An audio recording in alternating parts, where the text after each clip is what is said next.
What's up, everyone? Today I'm going to do a little bit of early development work on these hornbeams and talk about the difference between Japanese hornbeam and Korean hornbeam. So it's early spring, and surprisingly, in a way, these Japanese hornbeam are still just budding out very slowly. So I'm going to do a little bit of a late season repot of these guys and maybe a couple of others, and then look at the structures and think about what I can do to improve these trees. So let me set a couple of these aside so we can concentrate on one at a time. So Japanese hornbeam, or Carpinus japonica, are seemingly a little bit more vigorous than the Korean hornbeam, which I don't know about you, but I can't quite keep straight the Latin names on Korean hornbeam, and I can't even pronounce one of them. So as with a lot of deciduous material, one of our primary goals is to have a beautiful nebari display. And so the root work that I'm doing today is with the aim of improving the nebari on the tree, as well as making sure that I understand the entire structure of the tree.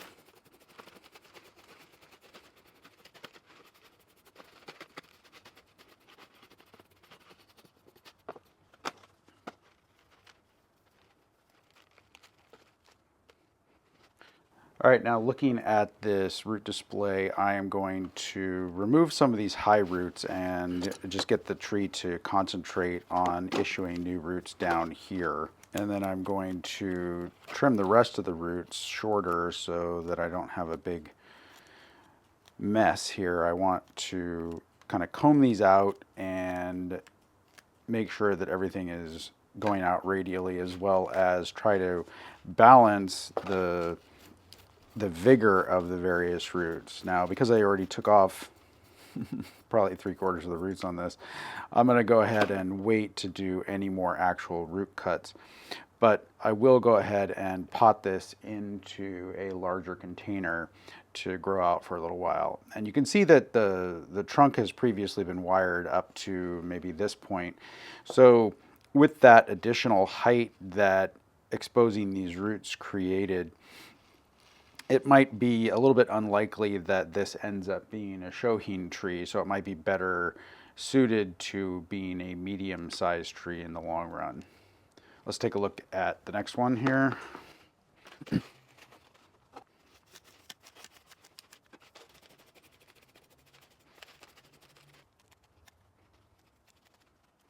So, not an ideal root display by any stretch of the imagination. There are 1, 2, 3 kind of big roots coming out at about this level, and then it's sort of splitting on this side a little bit as well. So most of the roots are actually coming out of one area, but I don't want to cut off all of these and go further, so I'm actually going to just do the perimeter trim here and cut off a little bit more on the bottom to encourage more roots to form closer into this split point.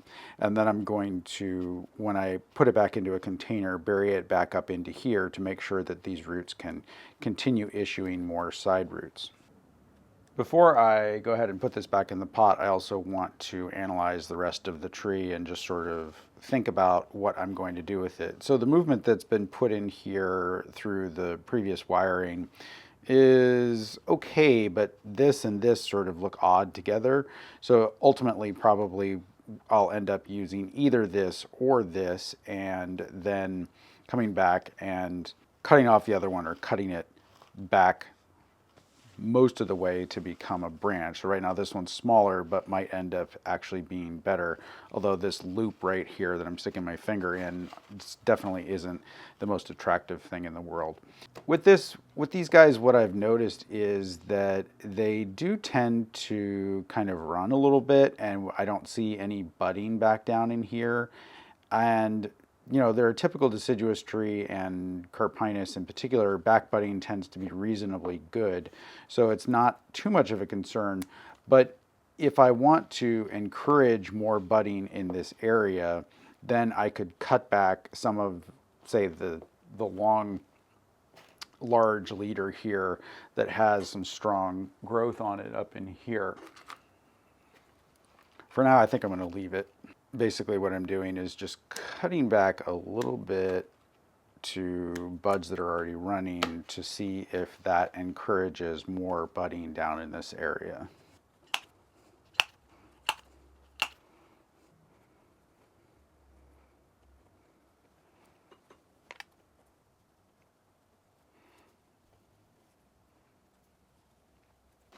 Okay, so now with the two secured into their new 1-gallon grow bags here, and with some soil kind of piled up over the base, like I said earlier, to make sure that they can issue roots right up to the junction where I'm trying to curate the nebari. The other things I've done is I've top anchored them here. They're not completely secure like they would be if you were in a hard-sided container, but it's good enough for a growing operation. And then I have added a piece of 3mm aluminum. Now this is definitely non-standard wiring technique. So I just pushed the base of the wire into the soil, kind of leapfrogged my way over the previously wired portion and the guy wires that are holding it in the pot, and then wired up the next section of the trunk. Now, you know, if I was sure that I was going to make little teeny trees out of these, I would not need to wire these sections of the trunk. But this one I think could end up being a medium-sized tree, so better to have some wired growth up higher. And then this one might end up being a smaller tree or might end up being a medium-sized or larger tree. So for the past 3 years or so, I've been growing both Korean hornbeam as well as Japanese hornbeam. And in this early spring kind of timeline, the differences in the leaf characteristics and the bark and whatnot is not that distinct. As the leaves continue to come out, I find that the Japanese hornbeam leaf is sometimes about twice the size of the Korean hornbeam leaf. And the bark characteristics are variable on hornbeams, and they change over the course of the tree's lifetime. So as the tree ages, you get different bark characteristics. So I don't know what the mature bark is going to look like on these guys. I've seen Japanese hornbeams that have kind of a rough bark at the base as they get larger. And I've seen Korean hornbeams, mostly imported ones, that have a very white kind of bark with a little bit of striation in it, almost like a Japanese maple. But they don't all end up looking like that, so it'll be interesting as these continue to grow out to continue to compare the bark characteristics as they age. One other thing I would note is that the leaf spacing on Korean hornbeam is a lot tighter, meaning there are more nodes tighter, and so typically I think it's the preferred species over Japanese hornbeam. But the caveat is that Japanese hornbeam are much more vigorous growers, at least in my climate, than the Korean hornbeams, and so they're a little bit more satisfying to play with. Now there's one thing on this Korean hornbeam that I want to correct, and that is that there's this strong shoot coming out here, which could actually end up being useful. I mean, obviously it could just be a sacrifice branch, but it's coming out just opposite a smaller shoot, which is causing the trunk to swell right here. So I'm actually going to take it off, even though it's potentially useful, just to prevent that sort of setup for reverse taper. All right, and now for the same reason as with the other ones, just in case I decide to make a bigger tree out of this, I'm going to go ahead and also stick a wire on that. So some simple early development work on both Japanese and Korean hornbeam. If you want to pick up a Japanese hornbeam, we have some listed on bonsaify.com. Thank you so much for watching, and we'll see you next time.